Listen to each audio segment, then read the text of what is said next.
ഒന്നുമില്ലായ്മയിൽ നിന്നെന്നെ ഉയർത്തിയ നിൻ സ്നേഹം ഓർക്കുമ്പോ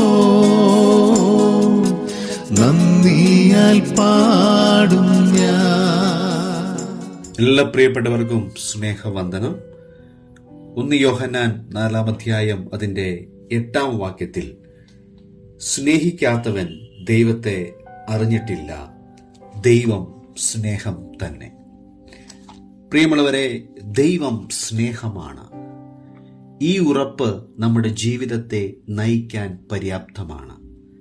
എന്നാൽ ദൈവ വഴികൾ മനസ്സിലാക്കുവാൻ പ്രയാസമായി തോന്നുമ്പോൾ തെറ്റിദ്ധരിക്കാതിരിക്കുക.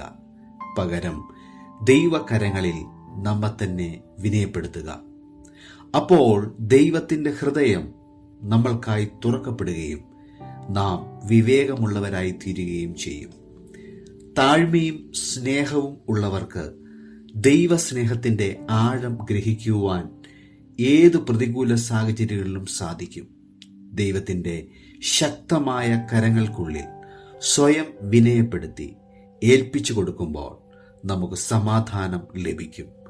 ദുർഘടമായ പാതകൾ പോലും ദൈവഹിതത്തിന്റെ മറവിൽ വിശ്രമിക്കുവാൻ നമുക്ക് സാധിക്കും. അങ്ങനെയെങ്കിൽ ആ സ്നേഹത്തിന്റെ പാതയിൽ സഞ്ചരിക്കുവാൻ ദൈവം നമ്മെ ഏവരെയും സഹായിക്കുമാറാകട്ടെ. ആമേൻ.